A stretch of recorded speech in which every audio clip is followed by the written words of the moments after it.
ಅವನು ಹೋಗಿ ಬಾಂಗ್ಲಾದೇಶದವ್ರು ಇದ್ದಾರೆ ಅಂತ ಹೇಳಿದ್ಕೆ ಅವನಿಗೆ ಪೊಲೀಸರು ಟಾರ್ಚರ್ ಮಾಡಕ್ಕಿದ್ದಾರೆ. ಪುನೀತ್ ಕೆರೆಹಳ್ಳಿ ಇದೇ ಕೆಲಸ ಮಾಡಿದ್ಕೆ ಪುನೀತ್ ಕೆರೆಹಳ್ಳಿಗೆ ಹಿಡಿದು ಟಾರ್ಚರ್ ಮೇಲೆ ಟಾರ್ಚರು, ಕೇಸ್ಗಳ ಮೇಲೆ ಕೇಸು. ಕರ್ನಾಟಕದವರು ಬೆಂಗಳೂರವರು ಪುನೀತ್ ಕೆರೆಹಳ್ಳಿ ಇವನು ಯಾರೋ ಬಂದು ಅಲ್ಲಿಂದ ಬಂದು ಕೇರಳದಿಂದ ಬಂದು ಇಲ್ಲಿ ಬಂದು ಸರ್ಕಾರನ ಬೈದು ಹೋಗಿದ್ದಾನೆ. ಇವನ ಮೇಲೆ ಕೇಸ್ ಹಾಕಿಲ್ಲ ನೀವು. ಪುನೀತ್ ಕೆರೆಹಳ್ಳಿಗೆ ಒಂದು ಕಾನೂನು, ಇವನಿಗೆ ಒಂದು ಕಾನೂನು.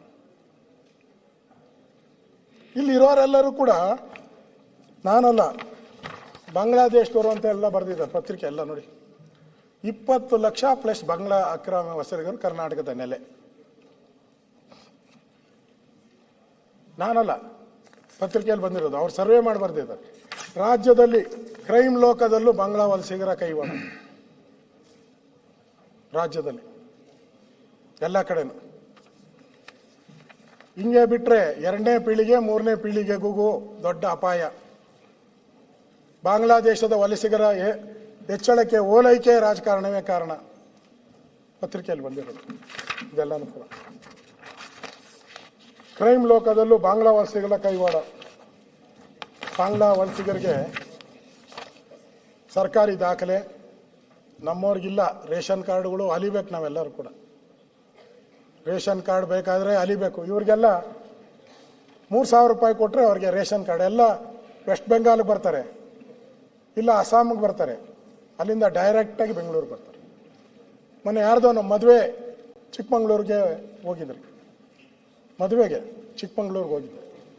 ಆ ಕಾಫಿ ತೋಟದಲ್ಲಿ ಸುಮಾರು 100 ಜನ ಇದ್ರು. ಮನೇನೂ ಇಲ್ಲ, ಎಲ್ಲ ಪ್ಲಾಸ್ಟಿಕ್ ಟೆಂಟ್ ಹಾಕೊಂಡಿದ್ದಾರೆ ಎಲ್ಲರೂ, ಎಲ್ಲ ಬಾಂಗ್ಲಾದೇಶದವ್ರೆ. ನನ್ನ ಹತ್ರ ಪೊಲೀಸ್ ರಿಪೋರ್ಟ್ ಇದೆ. ಪೊಲೀಸರು ಅಲ್ಲಿನ SP ರಿಪೋರ್ಟ್ ಮಾಡಿದ್ದಾನೆ.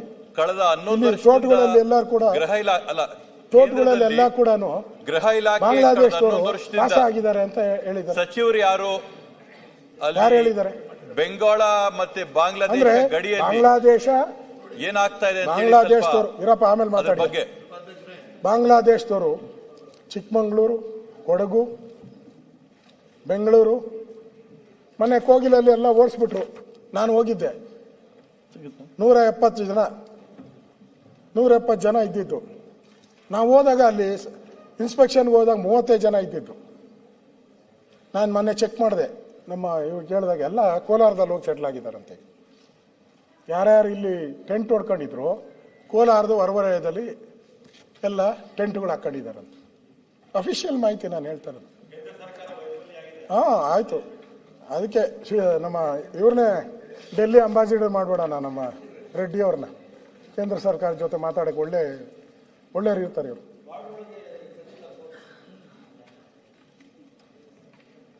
ಹಾಸನಕ್ಕೆ ಬಂದು ಇಲ್ಲಿ ರೆಕಾರ್ಡ್, ಹಾಸನಕ್ಕೆ ಬಂದು ಬಾಂಗ್ಲಾ ಅಕ್ರಮ ವಲಸಿಗರಿಗೆ ಅನುಶ್ರೀ ಅವರ ನಕಲಿ ದಾಖಲೆ ಸೃಷ್ಟಿ ಕೊಡುತ್ತಿದ್ದರು. ಜಿಲ್ಲಾಧಿಕಾರಿಗಳ ಕಚೇರಿ ಕಟ್ಟಡದಲ್ಲಿ ಆಧಾರ ಕೇಂದ್ರ ಅವರು ಕೆಲಸ ಮಾಡುತ್ತಿದ್ದರು. ಜನ್ಮ ದಿನಾಂಕ ತಿಳಿಸಿದರೆ ಸಾಕು, ಅಕ್ರಮ ವಲಸಿಗೆ ಆಧಾರ್ ಸೇರಿದಂತೆ ಎಲ್ಲ ದಾಖಲೆಯನ್ನು ತರಿಸಿಕೊಡುವ. ತಲಾ 5 ರಿಂದ 10,000 ರೂಪಾಯಿ ಕೊಟ್ಟರೆ ಎಲ್ಲನೂ ಕೂಡ ಅಲ್ಲಿ ಪ್ರಿಂಟ್ ಆಗಿ ನಿಮಗೆ ಕೊಟ್ಬಿಡ್ತಾರೆ. ಇದು ಯಾಕೆ ಮಾಡ್ತಾ ಇದ್ದಾರೆ ಅದು ಬೇರೆ. ಇಲ್ಲಿ ನೀವು ಕಾಫಿ, ನಿಮಗೂ ಗೊತ್ತಿದೆ, ಕಾಫಿ ಬಿಡಿಸೋವಂಥದ್ದಕ್ಕೆ ನಾನು ಕೇಳಿದೆ ಎಷ್ಟು ಕೂಲಿ ಅಂತ. ನಮ್ಮವ್ರು ಹೋದರೆ 1,000 ರೂಪಾಯಿ ಕೇಳ್ತಾರಂತೆ. ಅದು ಕೂಲಿ ಬೇಡ, ನಮಗೆಲ್ಲ ಕಾಂಟ್ರಾಕ್ಟಲ್ಲಿ ಕೊಡಿ, ಒಂದು ದಿನಕ್ಕೆ 1,000 ರೂಪಾಯಿ. ಇವ್ರು 300 ರೂಪಾಯಿ ಸಿಗ್ತಾರೆ. ಆ 300 ರೂಪಾಯಿ ಆಸೆಗೋಸ್ಕರ ಇವತ್ತೆಲ್ಲ ಕಾಫಿ ಪ್ಲಾಂಟೇಶನ್ಗಳಿಗೂ ಕೂಡ ಇವತ್ತು ಅಕ್ರಮ ಬಾಂಗ್ಲಾದೇಶಿಯರು ಬರ್ತಾ ಇದ್ದಾರೆ. ಕ್ರೈಮ್ ಜಾಸ್ತಿ ಆಗ್ತಾ ಇದೆ. ಇದೆಲ್ಲ ನಾ ಪೊಲೀಸ್ ರಿಪೋರ್ಟಲ್ಲೇ ಬಂದಿರೋದು, ನಾನು ಹೇಳ್ತಾ ಇರೋದು. ಇವೆಲ್ಲನೂ ಕೂಡ ಪೊಲೀಸ್ ರಿಪೋರ್ಟಲ್ಲೇ ಇದೆ. ಓಕೆ.